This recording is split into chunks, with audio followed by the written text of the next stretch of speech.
amendment be disagreed to, and I call the member for Fenner. Thank you, Deputy Speaker. On Christmas Eve last year, we saw a familiar pantomime playing out of the Liberals again vetoing Australian Research Council grants. Now, this sad and tired pantomime played out first under the Howard government, when Brendan Nelson knocked off nearly a dozen ARC grants. And it then happened in 2018-19, where Senators Birmingham and the member for Wannon, Dan Tehan, as Education Ministers, knocked off another handful of Australian Research Council grants. And now we've seen the coalition do it a third time, with the decision of the member for Fadden, Stuart Robert, as Acting Education Minister, to block 6 humanities research projects from receiving funding. Let's be clear about what it means to win an Australian Research Council grant, Deputy Speaker. This is a process that involves several rounds of rigorous peer review from internationally determined experts. Those researchers who put their time into preparing Australian Research Council grants do so often during summer, giving up their holidays in order to prepare documents, knowing that there is probably only a 1 in 5 chance that they'll make it through that highly competitive process.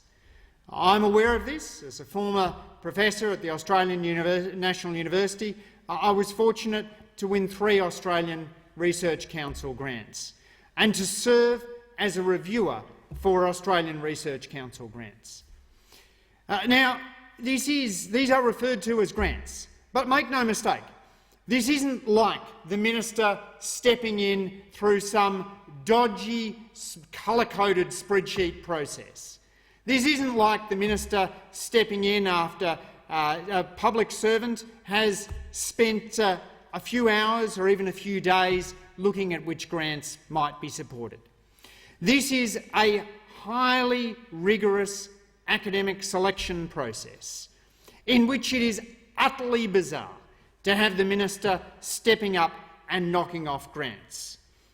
I pay tribute to the anonymous ARC tracker account on Twitter, which has very carefully documented the problems we've seen under the coalition, documented the significant delays in the announcement of Australian Research Council grants, documented the way in which those applying for grants have been left at the political whims of the government. Now, the Australian Research Council, at least in this instance, did not connive with the minister's decision. One of the worst things about the 2018-19 decision was that grant applicants were led to believe that their grants had been knocked off on a basis of merit, that they had failed through the competitive selection process. The Australian Research Council did not, at the time, come clear with those unsuccessful grant applicants and say, look, your peers put you top of the pile, but the minister knocked you off. At least this time, it was very clear what had happened when the minister stepped through. But the knocking off of ARC grants is akin to the minister set for sport, funding a sporting competition with prizes at the end, in which the rules were very clearly set out. And then coming along as people are walking up to the medal ceremony and saying, no, I don't like the silver medalist, I'm knocking off the silver medalist and I'm choosing I'm allowing the bronze medalist to step up. That is what it is like to override it. And that is why we have seen an open letter signed by 139 current and former members of the Australian Research Council's College of Experts protesting against the decision, pointing out that the 6 projects that were knocked off satisfied, quote, a rigorous multi-stage selection process, and the ministerial decision to override the recommendations for funding, quote, undermines this process. We've already seen at least 2 members of the College of Experts resign in protest. And as the statement notes, the government has failed to uphold standards in line with the Haldane principle, which holds that, while governments need to establish funding guidelines, decisions on individual research proposals are best made through independent peer review, and government ministers should not decide which individual projects should be funded. Australia is, as far as we know, unique among advanced countries in allowing the minister to knock off research grants. This doesn't happen in other countries, and that's because other countries don't see this as being like handing out money to local sporting clubs.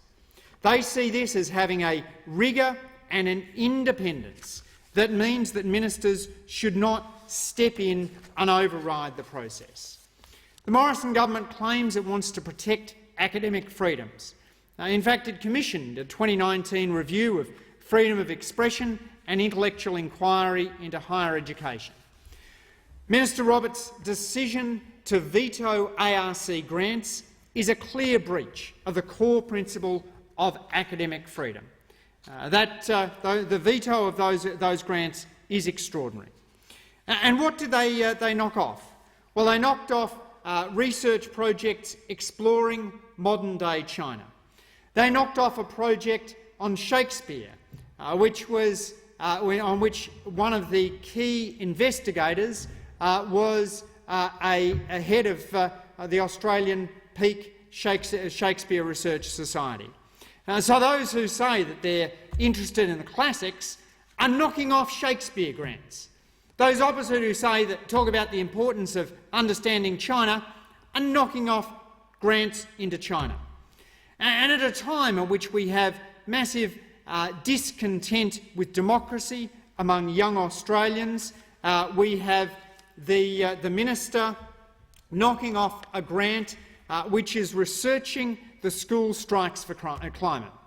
Now, whether or not you agree or disagree with the school strikes for climate, and I was one of those who joined those marches, surely it is worth understanding the discontent of young people, understanding the frustration that they face about this government's complete failure of leadership on the issue of climate change. Tony Abbott may be gone from this place, but this government still has Tony Abbott's climate targets, still has the climate targets of the man who called climate change absolute crap.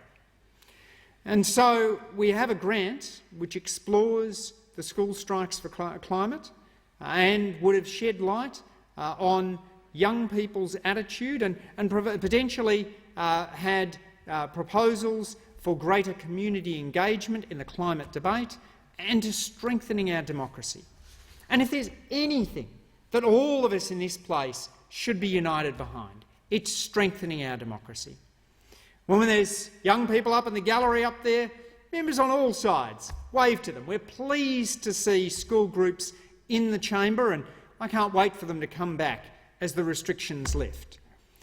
And yet, when it comes to understanding the views of young people about climate change, the Morrison government wants to stick its head in the sand. We've had a range of senior figures within the academic establishment speaking out. Barney Glover, the Vice-Chancellor of Western Sydney University, has said it was facile to suggest that any of the vetoed grants weren't in the national interest.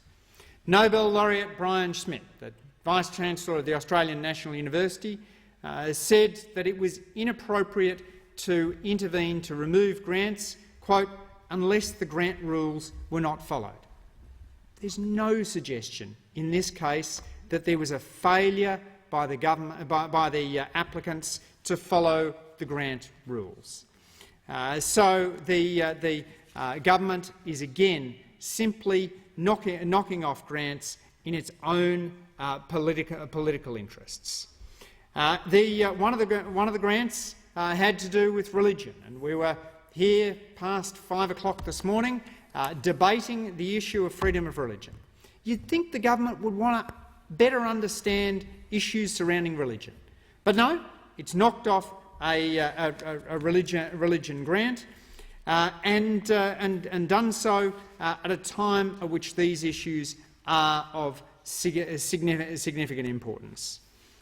We've had Christina Perelin, the Executive Director of the Australian Academy of Humanities, saying, quote, "Having researchers second-guess whether their work will be rejected by the Minister of the day after passing a rigorous assessment process of their peers is no way to support a research system in a liberal democracy."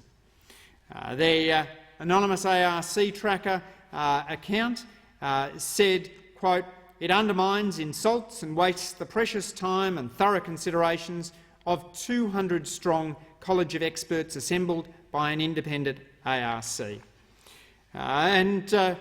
Professor Barney Glover has said, quote, "Surely we want the best social and political scientists to explore the phenomenon."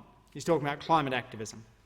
"And what could the minister possibly find objectionable in a liberal democracy supporting freedom of speech and extolling the virtues of academic freedom?" We've seen from this government a decision which has been described by former Labor frontbencher Senator Carr as